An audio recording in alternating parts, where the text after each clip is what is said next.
The sun hung low over the sprawling cityscape of Seoul, casting long shadows across crowded streets filled with people rushing to their destinations. The air was thick with the smell of exhaust fumes and the hum of endless activity. Humanity had reached a point where progress came at a steep price. Overpopulation, pollution, and dwindling resources had pushed Earth to the brink of collapse. Governments struggled to maintain order as food shortages grew worse, water supplies dried up, and tensions between nations escalated. In this chaotic world lived Ji-yoon, a young astrophysicist whose brilliance often went unnoticed in the sea of humanity's despair. She worked tirelessly in her small lab on the outskirts of the city, studying ways to reverse the damage humans had inflicted upon the planet. Her days were spent running simulations, analyzing data, and dreaming of solutions. That seemed impossible to achieve. Despite the overwhelming odds against her, Ji-yoon refused to give up hope. She believed deeply that humanity still had the potential to heal itself if only people would listen. One day, while monitoring satellite feeds for unusual activity in space, Ji-yoon noticed something strange: a fleet of massive ships descending into Earth's orbit.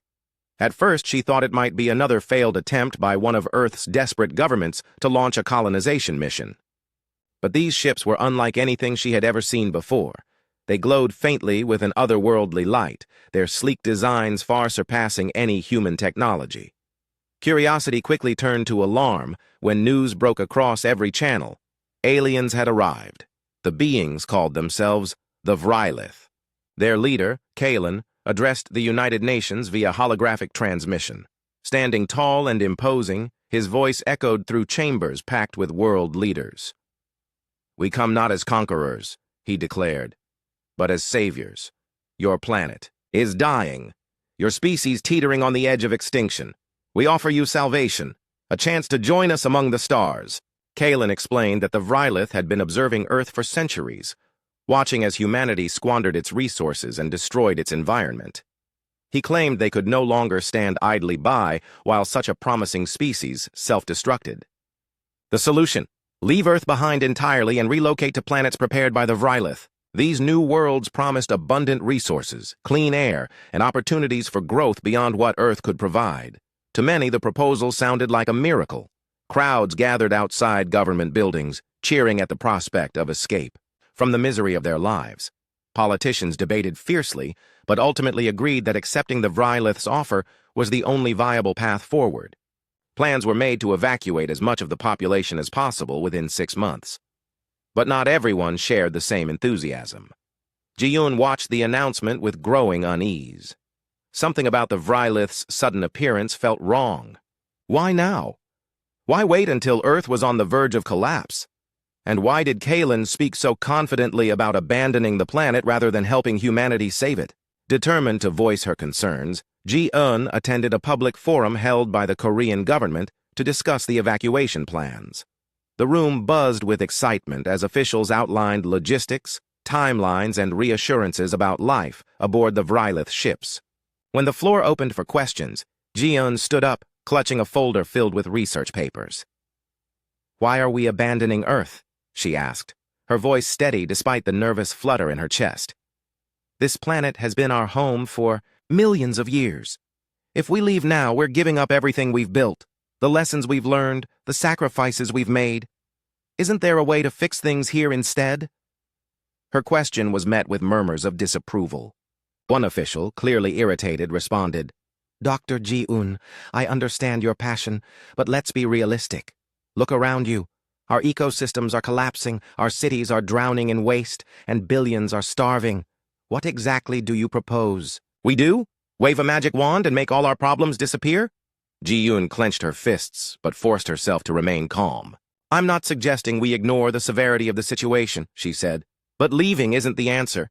My team and I have developed preliminary plans for renewable energy systems, soil regeneration techniques, and atmospheric repair methods. With enough support, we can stabilize Earth within decades, not centuries." The crowd shifted uncomfortably. Some nodded in agreement, but most seemed skeptical. Another speaker took the microphone, dismissing Ji-yoon's ideas as impractical and naive. As the discussion moved on without her, Ji-yoon sat down, frustration bubbling inside her. She knew her arguments fell on deaf ears because fear clouded people's judgment. The promise of a fresh start elsewhere was too tempting to resist. Later, that evening, Ji-eun returned to her lab, exhausted but unwilling to give up. She pored over her notes, searching for a way to prove her theories could work. Just as she began drafting a report to present to higher authorities, a knock at the door interrupted her thoughts. It was Min-soo, her childhood friend and confidant. Min-soo had always been practical, grounded in reality rather than idealism. A skilled engineer, he had dedicated his career to working for the Global Council tasked with overseeing the evacuation efforts. Though they often disagreed on matters of policy, their friendship remained strong. "Hey," Min-soo said softly, stepping inside. "I heard about what happened today. You okay?" Ji-eun sighed, setting aside her papers. "Not really. No one wants to listen. They're so eager to run away that they won't even consider staying and fighting for what's left." Min-soo pulled up a chair and sat beside her. "I get it, Ji-eun. I do. But think about it. How long would it take to implement your plans? Years, decades. We don't have that kind of time. People are suffering right now. Families are starving. Kids are dying. Leaving might be our only shot." "But at what cost?" Ji-eun countered. "What happens when we reach these new worlds? Do we just trust the Vrylith blindly? What if they have ulterior motives? What if they're using us?" Min-soo hesitated, uncertainty flickering in his eyes. He wanted to believe Ji-eun was wrong, but deep down he couldn't ignore the nagging doubts either. Still, he shook his head firmly. "Even if there are risks, staying here guarantees failure. At least with the Vrylith, there's a real chance, for survival." Ji-eun stared at him, disappointment heavy in her gaze. "You don't see it, do you? Running away won't solve anything. It'll just prove that humanity doesn't deserve a second chance, that we're incapable of fixing our own mistakes." They sat in silence for a while, the weight of their disagreement hanging between them. Finally, Min-soo broke the tension. "Look, I know you're scared. Hell, I'm scared too, but I also know you won't change anyone's mind by yelling at them. Come with me, Ji-eun. Help me on board the Vrylith ships. Together, maybe we can find a way to make this work." Ji-eun shook her head slowly. "I can't, Min-soo. Not yet. Maybe not ever. This is my fight, and I won't abandon it." Min-soo sighed, knowing there was no convincing her otherwise. "Just promise me one thing," he said, standing up. "If things go south, if the Vrylith turn out to be something worse than we imagined, you'll let me know, right? You'll tell me I was wrong?" Ji-eun managed a small smile. "Of course. And if I'm wrong, you'll come back and say the same." With that, Min-soo left, leaving Ji-eun alone with her thoughts. As she gazed out the window at the dim glow of the alien ships hovering above the horizon, she felt a pang of sadness. Humanity was choosing to flee rather than face its challenges head-on. Yet, amidst the despair, a spark of determination burned within her. If no one else would fight for Earth, then she would. Alone or not, she vowed to protect what little remained of humanity's legacy. And so, as the countdown to departure began, Ji-eun prepared for the battle of her life. A battle, not just for survival, but for the soul of humanity itself. The days leading up to the Exodus were a blur of chaos and emotion. Cities once bustling with life began to empty as people packed their belongings and boarded buses, trains, and shuttles heading toward the launch sites. The Vrylith ships loomed, large in the sky, their metallic surfaces gleaming under the sun. To many they represented hope, a ticket to a brighter future among the stars. But for Ji-eun, they symbolized surrender. Ji-eun spent her final weeks on Earth working tirelessly in her lab, trying to salvage whatever she could from humanity's abandoned efforts. She scavenged equipment from closed research facilities, collected data from defunct satellites, and reached out to anyone still willing to listen. Her goal was simple yet monumental, to keep the dream of restoring Earth alive, even if it meant doing so alone. Her team dwindled quickly. Most of her colleagues chose to leave with their families, unable to resist the promise of safety aboard the alien vessels. Only a handful remained by her side, people like Hyun, a soft-spoken biologist who shared Ji-eun's passion for environmental recovery, and Da-eun, an engineer skilled in renewable energy systems. Together, they formed a small but determined group dedicated to staying behind.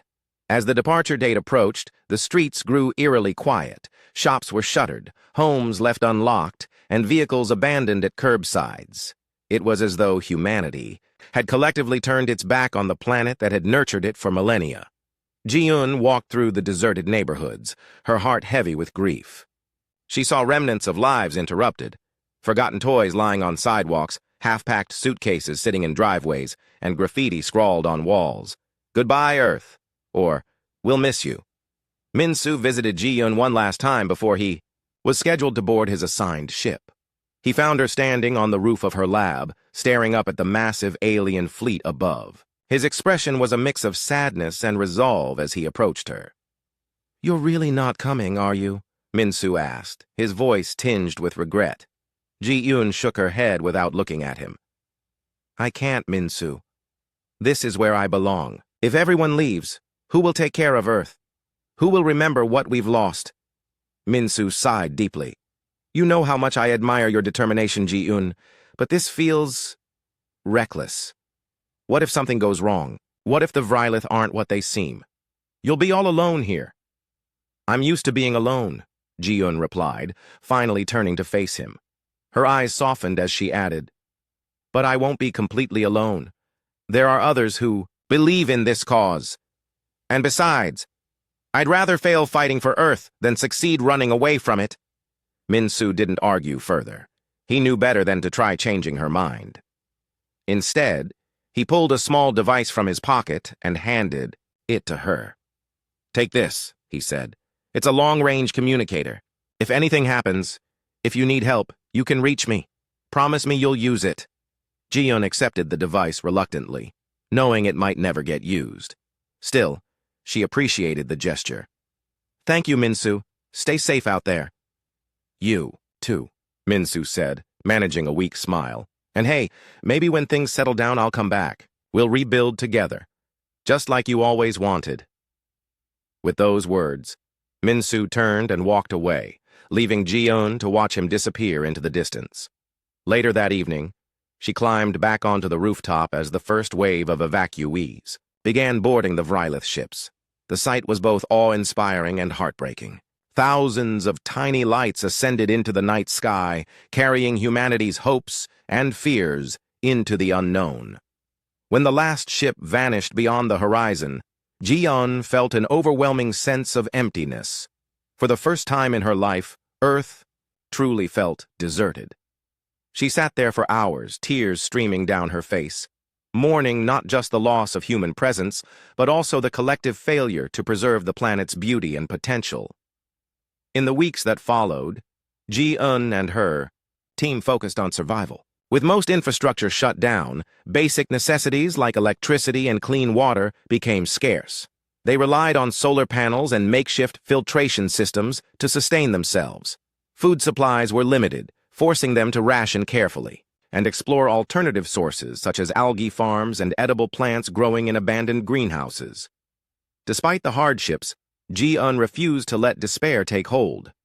Every morning she woke with renewed purpose, determined to make progress no matter how small.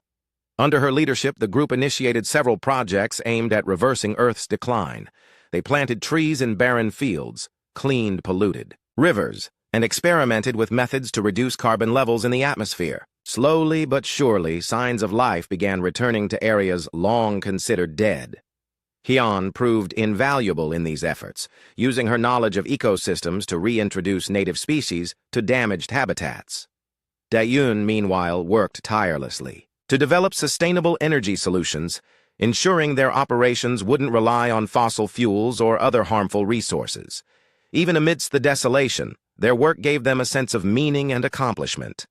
But loneliness weighed heavily on them all. Without the constant hum of human activity, the world felt unnervingly silent. Nights were particularly difficult. The absence of city lights allowed the stars to shine brighter than ever, reminding Ji-eun of the billions now living among them. She often wondered how they were faring aboard the Vrylith ships. Were they happy? Safe? Or had they made a terrible mistake? One evening, as Ji-eun gazed at the starry sky, she noticed something unusual. a faint flicker of movement near one of the constellations. At first, she thought it might be a satellite or debris from the evacuation, but upon closer inspection, she realized it wasn't moving randomly. It was following a pattern. Intrigued, she fetched a telescope from her lab and trained it on the object. What she saw chilled her to the bone. The flickering light resolved into the unmistakable shape of a Vrylith vessel. Unlike the massive ships that had carried humanity away, this one was smaller and sleeker, almost invisible against the backdrop of space. It hovered silently, its purpose unclear. Ji-Yun's mind raced with possibilities. Why had the Vrylith returned? Had they detected her team's presence on Earth? Or worse, had something gone wrong aboard the larger ships? She debated whether to contact the vessel using Min-Su's communicator, but ultimately decided against it. Until she understood. Their intentions revealing her location seemed too risky. Instead, she instructed her team to remain vigilant. They fortified their lab, setting up surveillance cameras and motion detectors around the perimeter. Days passed without incident, but the memory of the mysterious ship lingered in Ji-Yun's mind. She couldn't shake the feeling that humanity's departure hadn't been the end of the story. It was merely the beginning of something far more complex. Back aboard the Vrylith fleet, Min-Su faced challenges of his own. Life among the stars was nothing like he had imagined. Far from the utopia promised by Kalen, the reality was grim. Humans were segregated into cramped quarters, forced to perform menial labor under harsh conditions.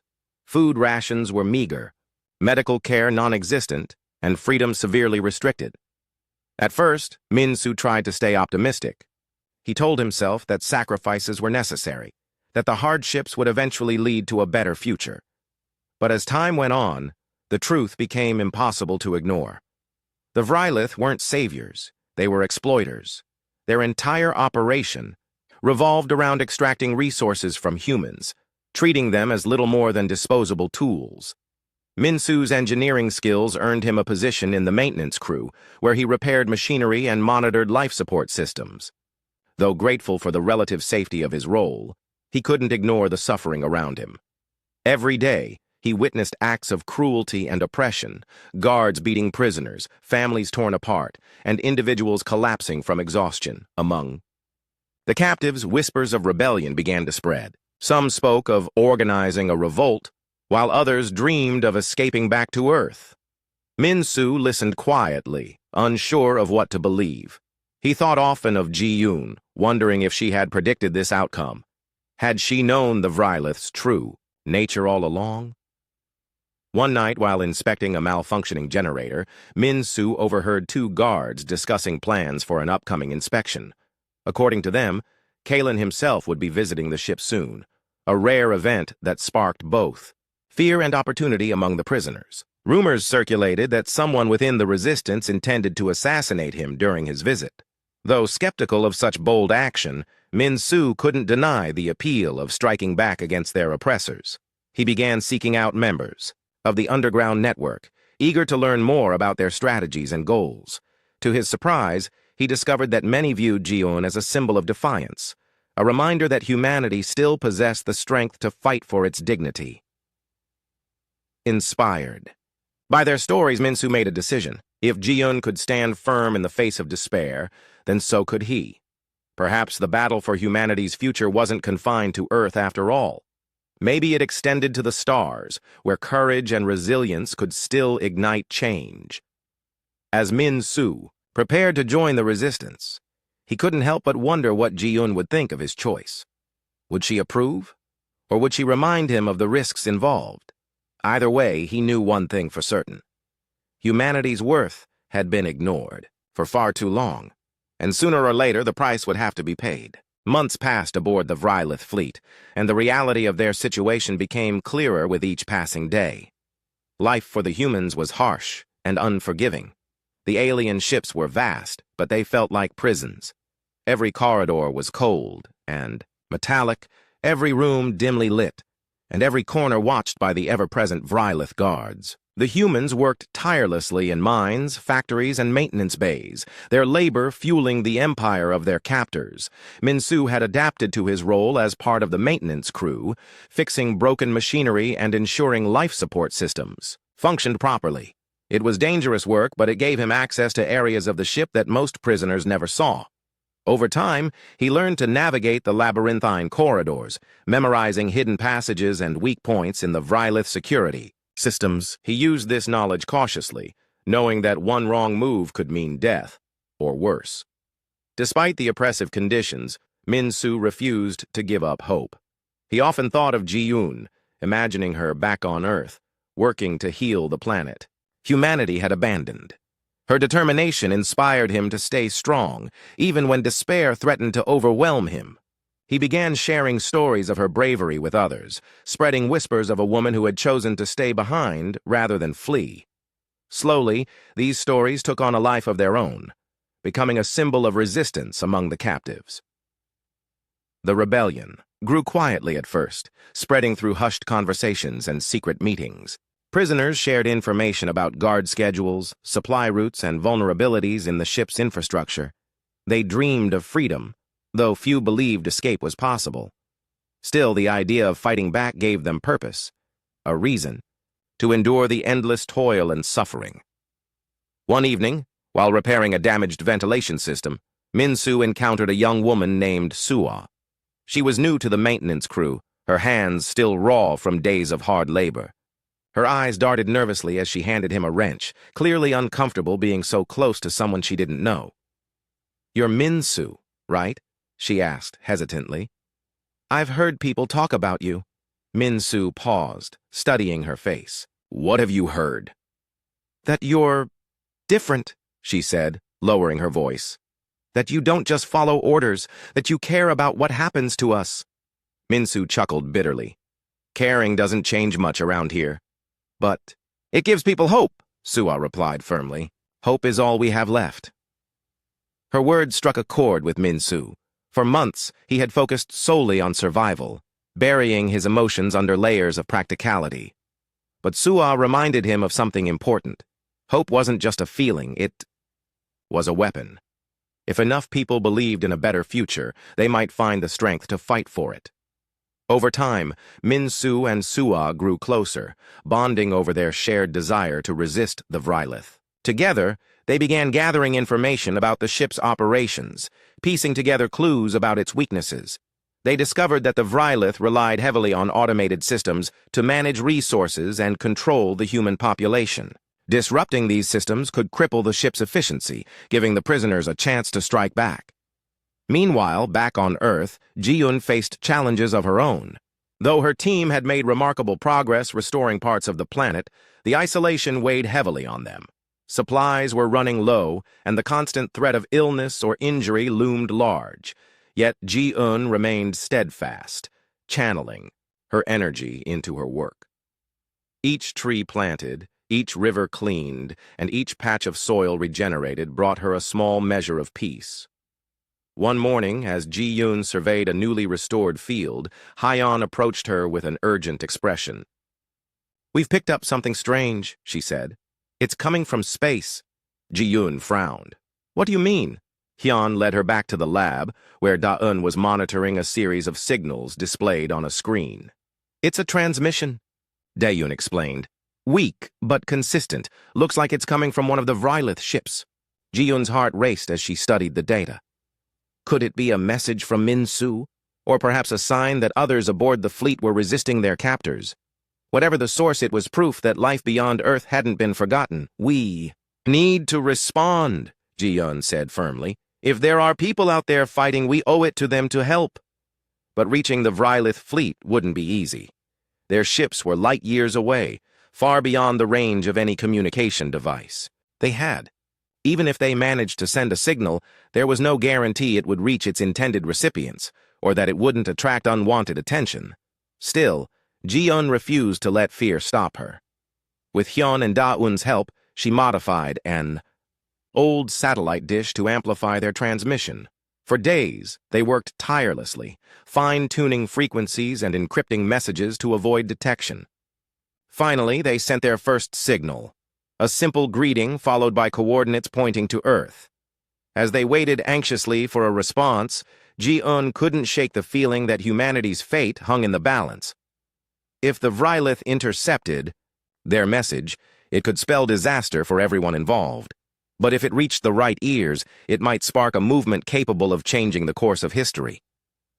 Aboard the Vrylith fleet, Min-Su noticed a shift in the air. Rumors spread faster than usual, carried by whispers in crowded barracks and scribbled notes passed between workers. Something big was happening. Something that could change everything. Sua pulled Min-Su aside during a rare break. You heard?" she asked, her voice barely above a whisper. "They say Kalen is planning another inspection next week. This time he's bringing reinforcements." Min-Su's stomach tightened. Kalen's visits always meant trouble, but reinforcements suggested something more sinister. "Do we know why?" he asked. "No one's sure," Sua admitted, "but some think he's worried about unrest. There have been too many accidents lately. Machines breaking down, power failures, shortages. People are starting to question whether the Vrylith are really in control." Min-Su nodded thoughtfully. These accidents weren't random. They were deliberate acts of sabotage carried out by members of the Resistance. Each incident chipped away at the Vrylith's authority, proving that humanity wasn't as powerless as their captors believed. "What's the plan?" Sua asked. Min-Su hesitated. He knew the risks of taking action against Kalen directly. Failure would mean certain death, not just for him, but for countless others. Yet doing nothing felt equally impossible. Humanity had already paid too high a price for its silence. "We wait," he said finally. "For now we gather more information. If Kalen shows a weakness, we'll strike, but not until we're ready." Sua nodded, though her eyes betrayed her nervousness. "And if we fail?" "Then we make sure our failure inspires others to keep fighting," Min-Su replied. "This isn't just about us anymore. It's about proving that humanity still has value, even if the Vrylith refuse to see it." Days later, as Min-Su worked late into the night repairing a faulty reactor core, he received a message from one of his contacts within the Resistance. It was brief but electrifying. "Signal received. Coordinates confirmed. Earth alive." Min-Su's breath caught in his throat. Could it be true? Had Ji-Yun somehow managed to send a message across the stars? The thought filled him with both excitement and dread. If Earth was still habitable, it meant humanity had a chance to reclaim its legacy. But getting there would require overcoming impossible odds. He shared the news with Sua, who reacted with cautious optimism. "If Earth is alive, then maybe there's hope for us too," she said. "But how do we get there? The Vrylith won't just let us leave." Min-Su smiled grimly. "We don't ask permission, we take it." Together they began formulating a plan. Using the information gathered from their sabotage efforts, they identified key targets that, if disabled, could disrupt the Vrylith's control over the fleet. Their goal was simple: create enough chaos to allow a group of prisoners to seize a smaller vessel and escape toward Earth. It was a risky plan, fraught with danger at every turn, but Min-Su knew that risk was necessary. Humanity had already lost too much by ignoring its worth. Now it was time to remind the universe, and themselves, that they deserved better. As he lay awake that night, staring at the ceiling of his cramped quarters, Min-Su thought of Ji-Yun once more. He imagined her standing on Earth, surrounded by green fields and clear skies, waiting for those brave enough to return. Her determination had sparked a fire within him, a fire that refused to burn out, no matter how dark things seemed. Tomorrow, he would begin the fight of his life, and when the dust settled, he hoped to stand beside Ji-Eun once again, united in their belief that humanity's story wasn't over yet. The days that followed were filled with tension and anticipation. Min-Su and Sua worked tirelessly to prepare for the rebellion, spreading word among trusted members of the Resistance. Each person they recruited brought both hope and risk. Hope that their numbers would grow strong enough to challenge the Vrylith, and risk that someone might betray them. But Min-Su knew they couldn't wait any longer. Every delay gave the Vrylith more time to tighten their grip. Their plan was straightforward, yet dangerous. They would target 3 critical systems aboard the ship: the power grid, the communications array, and the central control hub. Disabling these would create chaos, giving the prisoners a chance to seize a smaller transport vessel hidden in one of the docking bays. From there, they hoped to navigate toward Earth using Ji-Yun's coordinates. It was a desperate gamble, but it was their only shot at freedom. As the hours ticked down, Min-Su found himself reflecting on how far he had come since leaving Earth. Back then, he had been willing to abandon his home without a second thought, convinced that survival meant leaving everything behind. Now he understood what Ji-Yun had tried to tell him, that humanity's strength lay not in running away, but in standing its ground. He wished she were here now, her calm determination guiding them through the storm ahead. On the morning of the planned uprising, Min-Su gathered with Suwa and a small group of rebels in a secluded maintenance bay. The air was thick with nervous energy as they reviewed their assignments one last time. Everyone knew the stakes. If they failed, the Vrylith would crush them mercilessly. Yet, despite the fear, there was also a sense of purpose. For the first time in months, they felt alive. We do this for Earth, Min-Su said quietly, his voice steady. For those who stayed behind and fought when no one else would. If we make it back, we'll join them. If we don't. He paused, meeting each person's gaze. Then at least we'll have shown the universe that humanity still has worth. The group nodded silently, their resolve hardening. With final instructions given, they split up to carry out their tasks. Min-Su and Suwa headed toward the power grid, their footsteps echoing softly against the cold metal floors. The corridors were eerily quiet, save for the hum of machinery and the distant sound of Vrylith patrols marching past. Reaching the power grid required navigating through several restricted zones. Min-Su used his knowledge of the ship's layout to avoid detection, leading Suwa through narrow service tunnels and abandoned storage rooms. Along the way, they encountered a lone Vrylith guard stationed near a security checkpoint. Min-Su signaled for Suwa to stay back while he approached cautiously. Using a makeshift tool crafted from spare parts, he disabled the guard's weapon before it could raise an alarm. The alien collapsed unconscious to the floor, and they quickly moved on. Finally, they reached the power grid, a massive chamber filled with glowing conduits and humming generators. At its center stood a control panel protected by a reinforced barrier. Min-Su knelt beside it, studying the locking mechanism. "This is going to take some time," he whispered, pulling out a set of tools. Suwa kept watch, her eyes scanning the room for signs of trouble. "Hurry," she urged. "We don't know how long we have." Minutes stretched into what felt like hours as Min-Su worked feverishly to bypass the lock. Sweat dripped from his brow, and his hands trembled with exhaustion. Just as he began to doubt his ability to finish in time, the barrier clicked open. "Got it!" he exclaimed, rushing to the control panel. With a few precise keystrokes, Min-Su initiated a cascade failure in the power grid. Lights flickered across the ship, plunging entire sections into darkness. Alarms blared and panicked voices echoed over the intercom system. Chaos erupted as the Vrylith scrambled to restore order. "Let's move!" Min-Su shouted, grabbing Suwa's hand.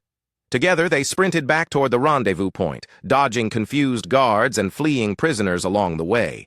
The ship was descending into pandemonium, exactly as they had hoped. Meanwhile, another team of rebels successfully sabotaged the communications array, cutting off the Vrylith's ability to coordinate their response. A third group infiltrated the central control hub, planting explosives designed to cripple the ship's navigation systems. By the time the Vrylith realized what was happening, the damage was already done. At the designated docking bay, Min-Su and Suwa met up with the rest of the rebels. Their faces were grim but determined as they boarded the transport vessel. It was smaller than most ships, built for short-range travel rather than interstellar journeys. Still, it was their only chance. As the engines roared to life, Min-Su took his place at the controls. Flying wasn't his area of expertise, but desperation made him resourceful. He input Ji-Yun's coordinates, praying they were accurate. The ship shuddered as it detached from the fleet, narrowly avoiding fire from pursuing Vrylith fighters. Behind them, explosions lit up the void of space as the rebels' sabotage efforts reached their climax. The once mighty Vrylith flagship listed dangerously, its systems failing under the weight of internal destruction. Cheers erupted aboard the transport vessel as the rebels watched their oppressors falter. But their victory was short-lived. The journey to Earth would be long and perilous, and none of them knew what awaited them upon arrival. Supplies were limited, and the ship's outdated systems were prone to malfunction. Still, they pressed forward, driven by the belief that freedom was worth any price. Back on Earth, Ji-Yun and her team monitored the skies anxiously. Days earlier, they had detected unusual activity near the Vrylith fleet, a sudden spike in energy readings followed by bursts of light. Hyun suggested it might be the result of an explosion, but Ji-Yun suspected something more significant. Could the humans aboard the ships have risen up against their captors? She dared to hope so. Late one night, as Ji-Yun stood atop a hill overlooking the restored fields, Da-Yun rushed toward her, breathless with excitement. "We've picked up something," she exclaimed. "A ship! It's heading this way!" Ji-Yun's heart skipped a beat. "Are you sure?" Da-Yun nodded vigorously. "It matches the profile of a Vrylith transport vessel, and it's following our signal." Without hesitation, Ji-Yun sprang into action. She instructed Hyun and Da-Yun to prepare supplies and medical equipment, knowing that whoever arrived would likely need immediate care. Then she climbed into her own vehicle and drove toward the designated landing site, an open plain surrounded by dense forest. Hours passed as Ji-Yun waited, her mind racing, with possibilities. Who was coming? Were they friend or foe? And most importantly, had Min-Soo survived? Finally, just as dawn broke over the horizon, a streak of light pierced the sky. The transport vessel descended slowly, its battered hull smoking slightly from atmospheric entry. Ji-Yun shielded her eyes as the ship touched down, kicking up clouds of dust. When the hatch opened, figures emerged cautiously, their faces gaunt but triumphant. Min-Soo was the first to step out. His clothes were torn, his body weary, but his eyes burned with determination. For a moment, he and Ji-Yun simply stared at each other, disbelief mingling with joy. Then, unable to contain herself, Ji-Yun ran to him, throwing her arms around his neck. "You came back," she whispered, tears streaming down her face. Min-Soo hugged her tightly, overwhelmed by emotion. "I promised I'd come back," he replied, "and I brought friends." Behind him, dozens of survivors stepped off the ship, their expressions a mix of relief and awe. They gazed at the green fields, the clear rivers, and the vibrant wildlife surrounding them. After months, or perhaps years of captivity, they had returned to a world transformed. Ji-Yun welcomed them warmly, introducing herself and explaining the work her team had done to restore Earth. Many wept openly, overcome by gratitude and disbelief. Others immediately offered to help, eager to contribute to the planet's recovery. As the sun rose higher in the sky, casting golden light over the reunited group, Ji-Yun felt a profound sense of hope. Humanity had paid dearly for its mistakes, but it had also proven its resilience. Together they would rebuild, not just Earth, but the spirit of a species that refused to give up. And somewhere deep within her, Ji-Yun knew that this was only the beginning. The fight for humanity's future had taken a new turn, one filled with promise and possibility. Whatever challenges lay ahead, they would face them together. The survivors from the Vrylith fleet were exhausted, both physically and emotionally. Many had endured months or even years of harsh labor under alien rule. Their bodies bore the scars of beatings, malnutrition, and overwork, while their minds carried the weight of trauma that would take time to heal. Yet, despite their suffering, there was a spark of life in their eyes, a flicker of hope reignited by the sight of Earth's restored beauty. Ji-Yun worked tirelessly to ensure their needs were met. She organized makeshift shelters using abandoned buildings and tents salvaged from old supply depots. Food rations were stretched thin, but Hyun and Da-Yun managed to supplement them with fresh produce grown in nearby fields. Medical care was limited, but Ji-Yun's team did what they could to treat injuries and illnesses. Slowly, the newcomers began to recover, their strength returning as they adapted to their new surroundings. Min-Soo played a key role in bridging the gap between Ji-Yun's team and the returning prisoners. He shared stories of the rebellion aboard the Vrylith ships, inspiring others with tales of courage and sacrifice. His words reminded everyone that humanity's worth hadn't been erased. It had simply been tested. Those who had fought alongside him spoke proudly of their efforts, vowing to continue the fight on Earth. But not all the survivors were ready to embrace this new chapter. Some struggled to trust Ji-eun and her group, wary of promises that seemed too good to be true. "How do we know this isn't another trap?" one man asked during a community meeting. "What if the Vrylith come back for us?" Ji-eun listened, patiently, understanding their fears. "I can't promise you safety," she admitted. "No one can. But I can promise you this. We won't run away again. If the Vrylith return, we'll stand together and face them. This planet is our home, and it's worth fighting for." Her honesty earned their respect, though skepticism lingered. Over time, however, actions spoke louder than words. As the survivors witnessed the dedication of Ji-eun's team and the tangible progress being made to restore Earth, their doubts began to fade.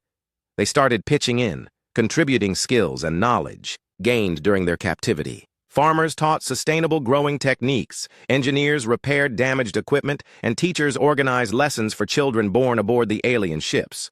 Together, they formed a fragile yet determined community.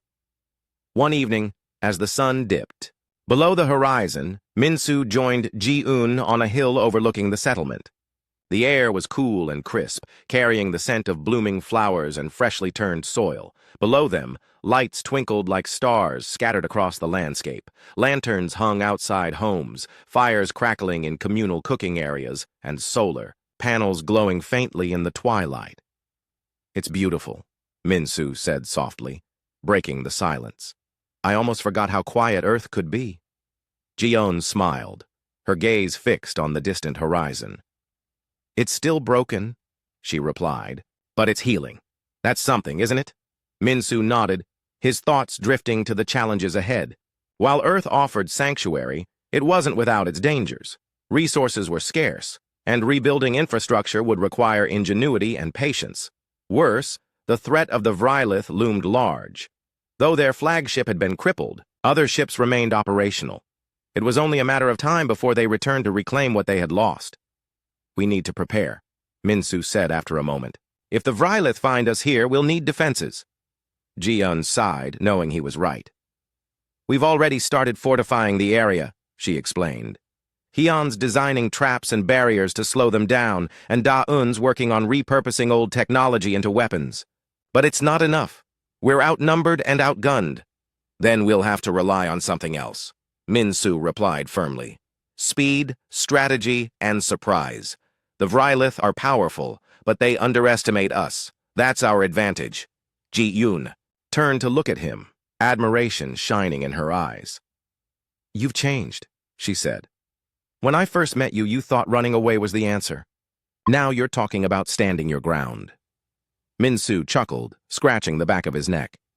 "Maybe I learned a thing or two from someone stubborn enough to stay behind." They shared a laugh, the tension easing slightly. For a brief moment, it felt like old times, two friends dreaming of a better future. But reality quickly intruded, reminding them of the work that lay ahead. Over the next few weeks, preparations intensified. Min-soo took charge of organizing the settlement's defense force, training volunteers in combat tactics and survival skills. He emphasized teamwork and quick thinking, knowing that brute strength alone wouldn't save them. Meanwhile, Ji-eun focused on expanding food production and improving living conditions. Every spare hand was put to use, whether planting crops, repairing tools, or gathering materials. Sua became an invaluable member of the community, using her engineering expertise to enhance their defenses. She designed automated systems to alert them of approaching threats and modified scavenged vehicles for rapid transport. Her innovations gave the settlers a sense of security they hadn't felt since leaving the Vrylith fleet. Despite the progress, tensions occasionally flared. Not everyone agreed on how best to allocate resources or prioritize tasks. Arguments broke out over leadership roles and decision-making authority. Ji-eun handled these conflicts with calm resolve, encouraging open dialogue and compromise. She reminded everyone that unity was their greatest strength and their only chance against the Vrylith. One particularly heated debate arose when a group of settlers suggested abandoning the current location and relocating to a more defensible area. "This place is too exposed," one man argued. "If the Vrylith attack, we'll be sitting ducks." Ji-eun shook her head. Moving now would waste precious time and energy. We've invested too much here to leave it behind. Besides, running won't solve anything. If we're going to survive, we need to believe in ourselves and in this land. Her words silenced the room, quelling the dissent. From that day forward, the settlers redoubled their efforts, pouring their hearts into strengthening their position. They dug trenches, erected walls, and stockpiled supplies.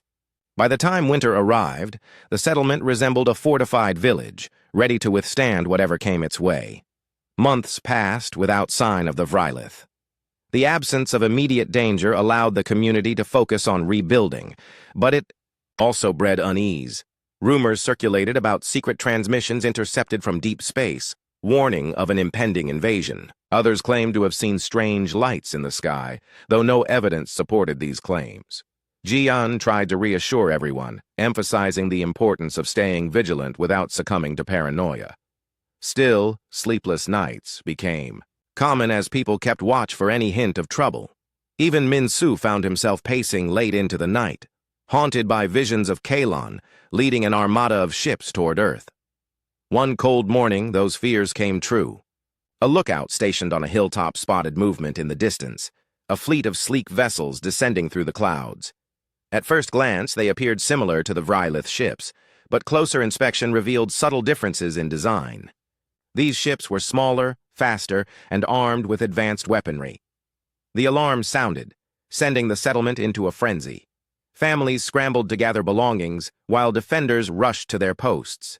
Ji-un and Min-Su stood side by side, watching as the ships touched down several kilometers away. The invaders emerged cautiously, their movements deliberate and calculated. To everyone's shock, they weren't Vrylith. Instead, the newcomers were human, but not ordinary humans. Their uniforms were sleek and futuristic, their weapons gleaming with alien technology. They identified themselves as members of the Free Human Alliance, a rebel faction that had broken away from the Vrylith years earlier. "We heard about your uprising," their leader, a woman named Yuna, explained. "We've been searching for survivors ever since. When we intercepted your signal, we knew we had to investigate." Relief washed over the settlers, followed quickly by suspicion. Who were these strangers? Could they be trusted? Ji-un stepped forward, her voice steady despite her racing heart. "Why should we believe you?" she asked. "How do we know you're not working with the Vrylith?" Yuna held up her hands in a gesture of peace. "You don't," she admitted. "But ask yourself this. Why would the Vrylith send humans to negotiate? They see us as inferior. We're nothing but tools to them." Her answer rang true, but Ji-un remained cautious. "What do you want from us?" she pressed. "To help," Yuna replied simply. "The Vrylith are planning a full-scale assault on Earth. They view your rebellion as a threat to their empire. If we don't stop them, none of us will survive." Min-Su exchanged a glance with Ji-un, silently weighing their options. Trusting these strangers carried risks, but so did facing the Vrylith alone. After a long pause, Ji-un nodded. "We'll listen," she said, "but remember this. If you betray us, we'll fight back. Humanity has paid too high a price to give up now." Yuna smiled faintly. "Fair enough." As the two groups began discussing strategies, Ji-un couldn't shake the feeling that their struggle was far from over. The arrival of the Free Human Alliance offered hope, but it also highlighted the complexity of their situation. Humanity's worth had been ignored for too long, forcing them to carve out a future amidst chaos and uncertainty.